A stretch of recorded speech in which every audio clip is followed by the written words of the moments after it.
अनंतम अखंडम परारूप देवम नमामि नमामि सद्गुरु स्वरूपम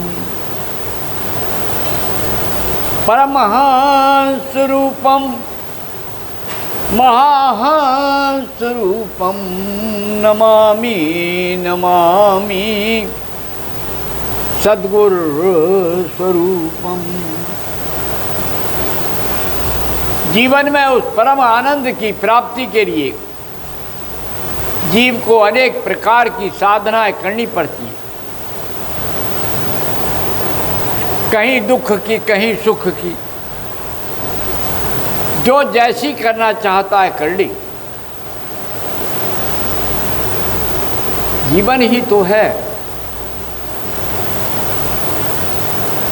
जो कर लेगा वो पालेगा, जो नहीं करेगा वो नहीं पाएगा। जब आदमी अधिक चतुर बनता है तो भगवान कहता है कि तेरी चतुराई को मैं ठीक करता हूं, और उसकी सारी चतुराई किसी न किसी रूप से निकाल के रख दे।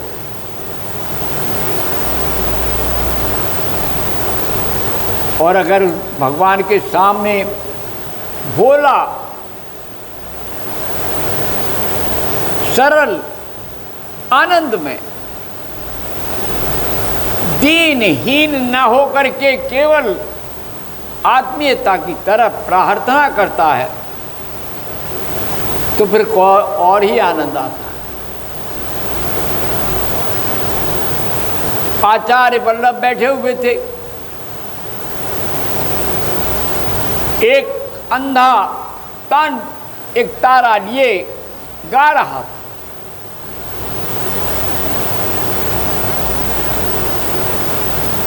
कृष्ण के पद गा रहा था, प्रभु मेरी नैया पार करो, यही विनय थी। लेकिन नैया पार कहाँ से हो जाती?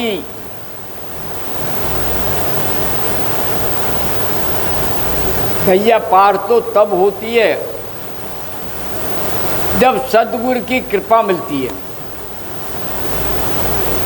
बिना गुरु की कृपा की नैया पार नहीं होती। बड़े प्रेम से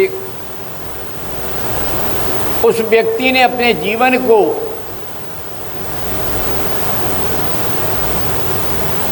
सद्गुरु पंडित सावरकर की ठान रखी थी। उन्होंने कहा, वल्लभाचार्य जी बोले, सूर हुए के ज्ञात काय को है, सूर हुए के ज्ञात काय को हो, कछु लीला पद काम गान करो।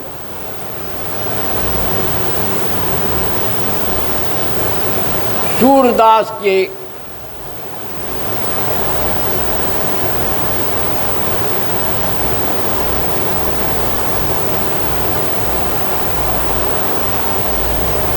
नेत्रविहीन के जो अंता चक्षु खुले हुए थे वो और खुल गए। गुरु की कृपा हुई और फिर उन्होंने जो गाना शुरू किया, उनके पद जब उनके मुखार बिंदु से निकले तो सूर सागर बन गया।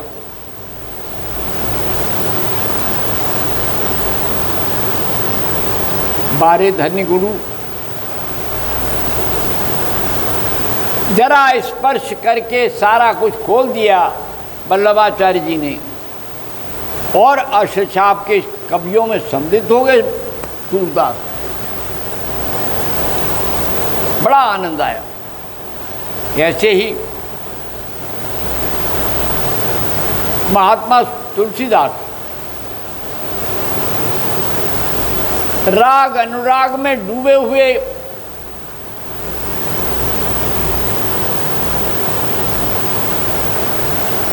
राम बोला,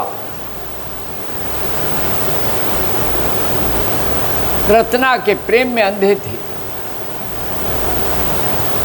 बड़ी मार्मिक कहानी है।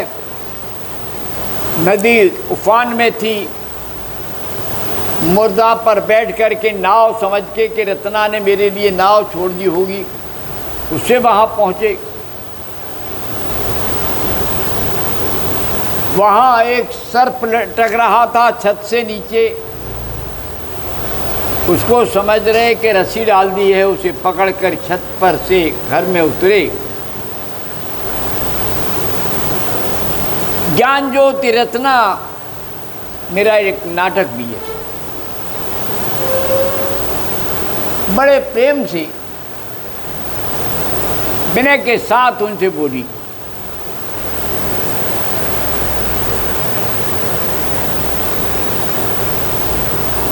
जैसे कहो तैसे मैं तुम्हारी सेवा करूं।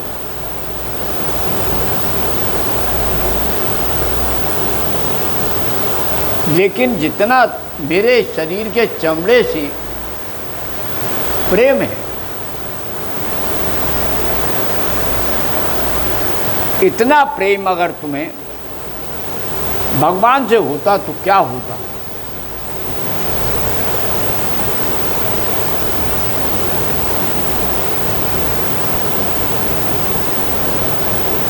क्यों ना भगवान से इतना प्रेम करती हो। देखा तो वो सांप लटक रहा था, वह मुर्दा था। तुलसीदास वहां से चल दिए और फिर क्या था, राम बोला राम बोला राम बोला बन गया। और चित्रकूट, काशी, कहाँ कहाँ उन्होंने। और एक दिन वैष्णव वनों में सबसे श्रेष्ठ वैष्णव की उपाधि वल्लभाचार्य ने दी। यही तो जीवन का रस है, यही तो जीवन का आनंद है। जो ईश्वर को इस प्रकार मानता है उसका कल्याण होता है। ओम शांति शांति शांति। जय माँ, जय भगवती, जय गुरुदेव। ओम।